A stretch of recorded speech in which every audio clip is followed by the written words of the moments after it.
Un livre, un auteur, son écriture, son univers. Embarquement immédiat pour un voyage littéraire. Une collection d'émissions signée Tout avec presque rien.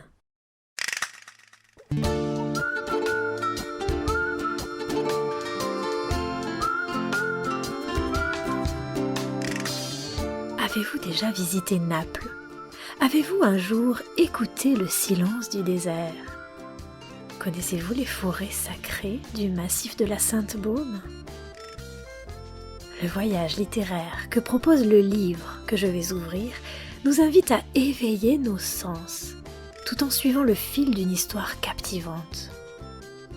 Une histoire, je devrais dire l'histoire avec un grand H, car l'auteur, Caroline Roca, est historienne avant tout, historienne de l'art. Pour embraser notre imagination, son roman s'appuie en grande partie sur des éléments archéologiques. Voici l'histoire d'un livre qu'il ne fallait pas écrire.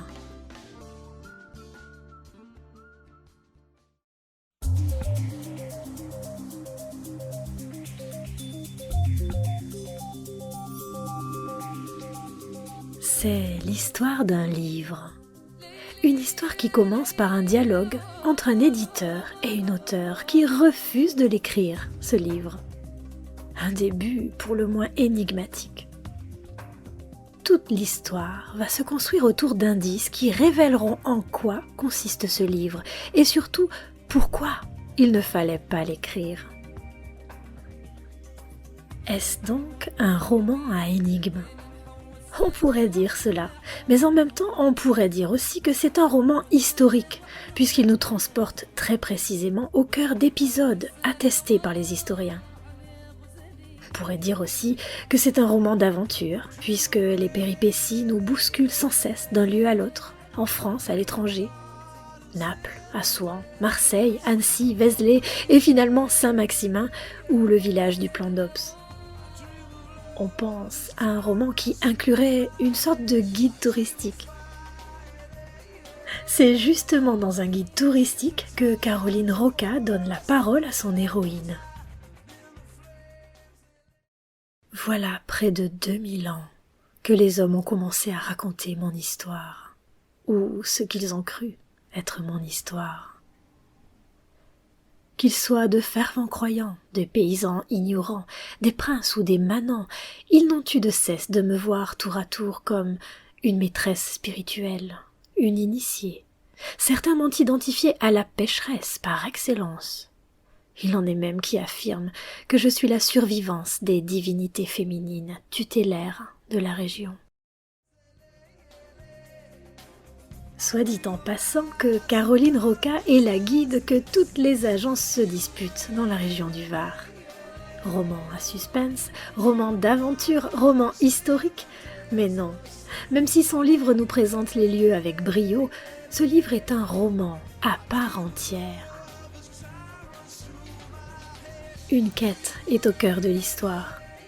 Est-ce donc un roman initiatique ? Pourquoi pas ? Il y a bien des passages liés à la spiritualité. Un roman d'amour ? En quelque sorte, c'est cela aussi, plusieurs romans d'amour entremêlés. Bref, c'est un livre inclassable. Pas d'unité de lieu, pas d'unité de temps, et le comble, c'est qu'il n'y a pas vraiment de personnage principal. Ou plutôt, il y en a bien un. Mais là encore, il n'est pas vraiment saisissable.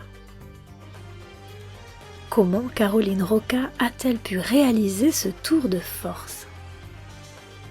Lorsqu'on lui pose la question, elle répond par la première phrase de son livre. La voici. Non, je n'écrirai pas ce livre. La phrase avait claqué telle une porte en plein Mistral.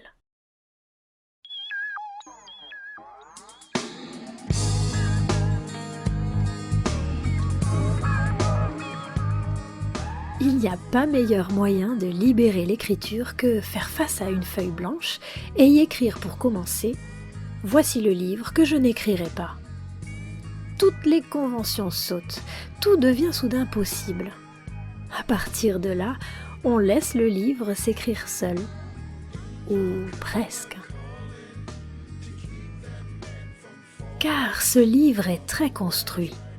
Il faut de la méthode et beaucoup de suite dans les idées pour jongler à ce point avec les époques et les personnages sans jamais perdre son lecteur. Si l'héroïne du début de notre roman refuse d'écrire ce livre, c'est aussi pour qu'il s'écrive seul en quelque sorte. Mais dans son cas, il ne s'agit pas seulement de libérer l'écriture, c'est plus que cela. Il s'agit de donner à ce livre son propre rôle dans l'histoire, tel un personnage en quelque sorte. Bon, présenté comme cela, c'est un peu abstrait, j'en conviens. Le roman fait sa démonstration bien mieux que je ne saurais le faire ici. Voici la phrase qui pourrait nous aider à envisager le rôle de ce fameux non-livre. Ce qui est dangereux, ce n'est pas ce que l'on ignore, mais c'est ce que l'on tient pour certain et qui ne l'est pas. Revenons donc à notre histoire. Le lendemain du dialogue houleux qui ouvre le roman, un quotidien annonce une nouvelle qui bouleverse l'éditeur. Nous ne connaissons pas la raison de son trouble, mais il est tel que l'homme décide sur le champ de partir pour Naples. En parallèle, un autre contexte nous est présenté. Nous sommes toujours en 2010, mais nous sommes en Égypte, dans le désert d'Assouan. Voilà pour l'amorce du roman. Naples, Assouan, Caroline Roca joue les contrastes. Je vais vous lire pour le plaisir du voyage littéraire quelques extraits qui donnent une idée des ambiances dans lesquelles nous sommes immergés. L'Italie d'abord. Tout est mouvement ici, tout est bruit, lumière, contraste. On court, on se faufile entre les voitures cabossées, on flâne aussi. Les mammas préparent les spécialités qui sentent l'ail frais et la tomate, réprimandent les bambini qui jouent au calcio sans se soucier des voitures ou qui abordent les touristes perdus qui tournent sur eux-mêmes en cherchant l'axe des rues sur leur plan de ville.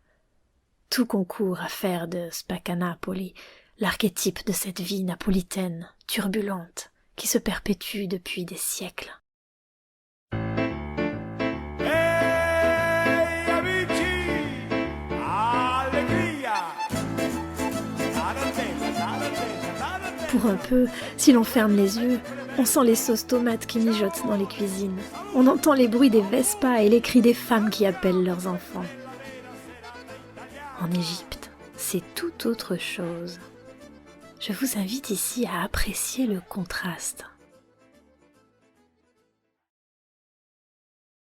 Le silence.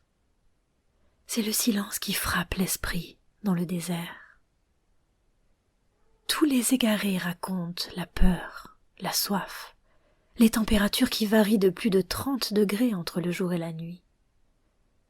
Puis viennent la détresse, le vide, une image de mort entre pierrailles et montagnes, et ce silence absolu, lourd comme le minéral. Comment écrire ou parler à propos du silence, comme d'une chose différente de la parole, puisque nous employons des mots pour le définir?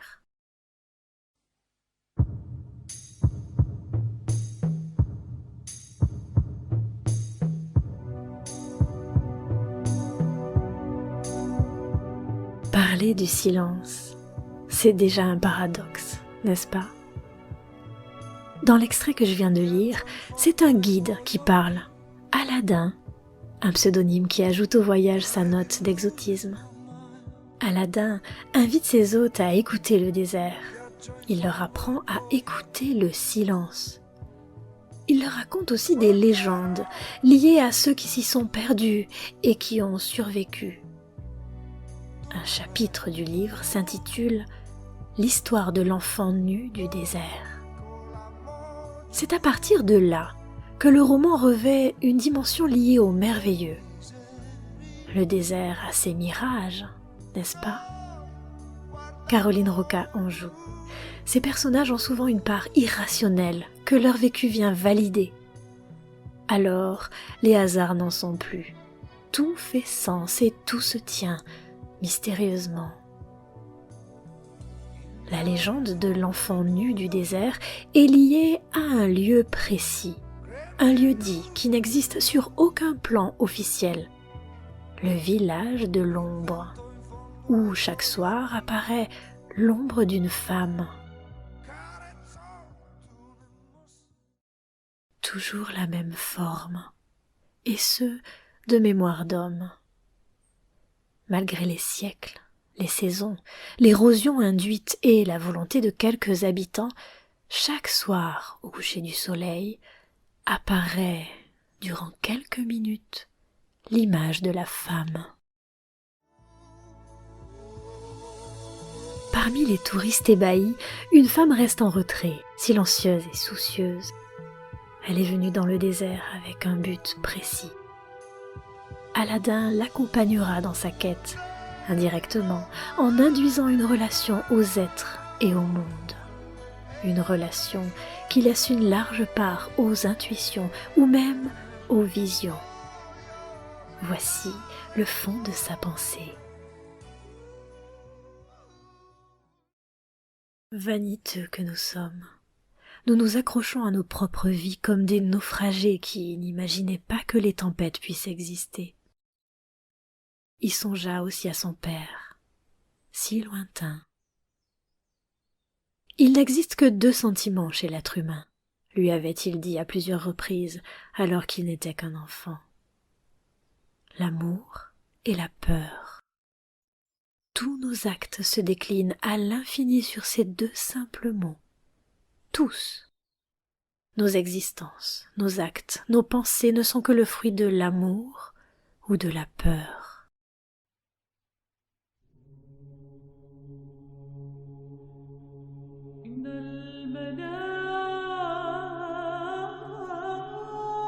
L'Égypte, l'Italie. Caroline Roca amorce une autre histoire parallèle, située en Provence, dans le massif de la Sainte-Baume. Là encore, le voyage est immersif.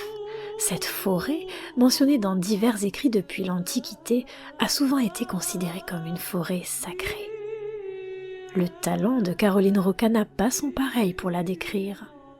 Je ne résiste pas au plaisir de partager sa réflexion d'archéologue sur le palimpseste vivant que constituent certains lieux. Les édifices visibles ne sont souvent que le fruit de reconstructions, modifications et transferts de fonctions. Combien de temples sont devenus des églises? Combien de nécropoles sont devenus des bâtiments publics? Combien d'agoras sont devenus des quartiers d'affaires? Combien de lieux de culte sont aujourd'hui des hôtels ou des restaurants? L'humanité n'a cessé de bâtir, quel que soit le lieu ou les difficultés. C'est une des constantes de la volonté des hommes. Bâtir et rebâtir. La mémoire d'un lieu ne s'arrête donc pas à ce que l'on voit. Sa destinée non plus. Que cherche l'éditeur? Que cherche la femme en Égypte? Et dans cette forêt de la Sainte-Baume, pourquoi un Irlandais reprend-il les recherches de son père défunt?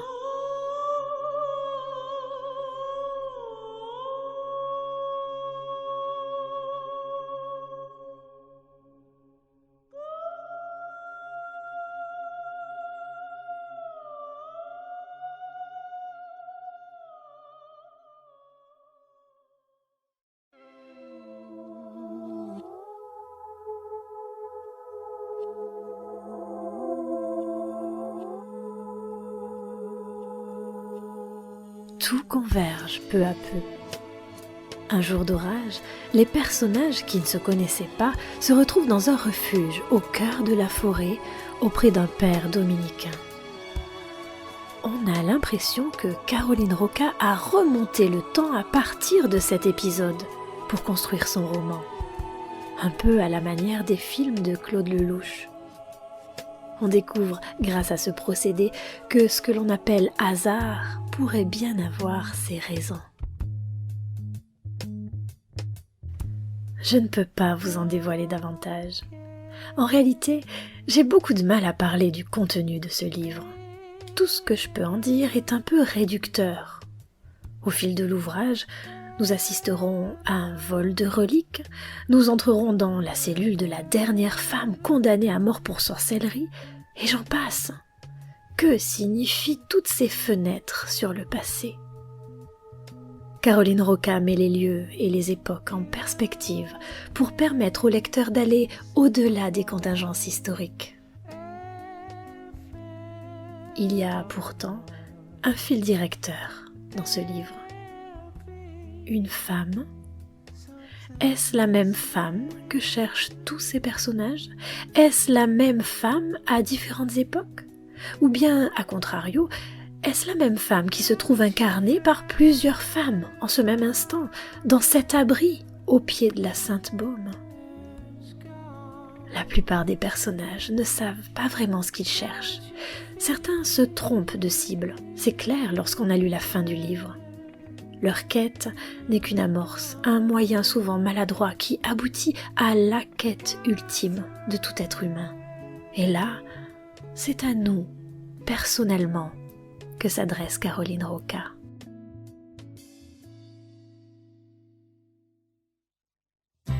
I remember jolie demoiselle, the last summer new la tour Eiffel.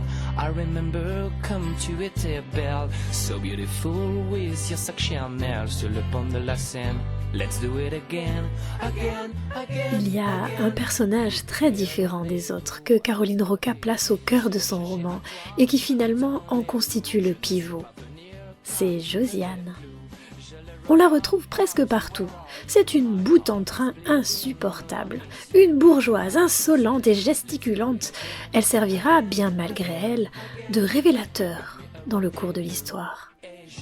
Avec sa façon pragmatique et même brutale d'envahir les lieux, Josiane ancre toute l'aventure du livre dans le monde bien réel. Sans elle, tout serait un peu désincarné, il faut l'avouer. Elle a beau nous agacer, son rôle est primordial. Josiane vit à la même époque que les autres personnages, et pourtant sa façon de vivre est si différente que l'on aurait tendance à penser qu'elle vit dans un monde parallèle. Un monde parallèle. Nous vivons peut-être tous et chacun dans des mondes parallèles. Nous nous croisons, nous nous côtoyons, c'est vrai, mais comment parvenir à se trouver, se retrouver vraiment ?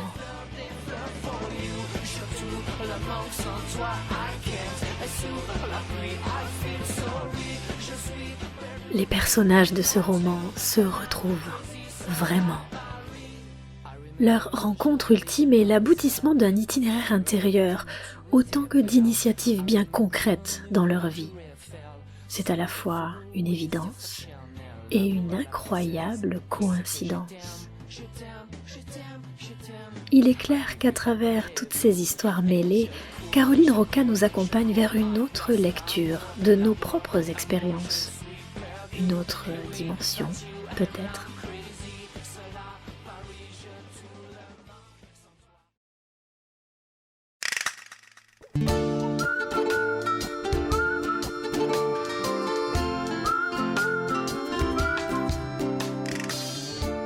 Bravo à Caroline Roca d'avoir osé écrire cette histoire d'un livre qu'il ne fallait pas écrire. Merci à Marie Michaud pour le son et pour l'image de cette émission, mais aussi pour le trailer qu'elle a réalisé. Retrouvez tout cela sur notre site ou sur notre chaîne YouTube intitulée « Tout avec presque rien ».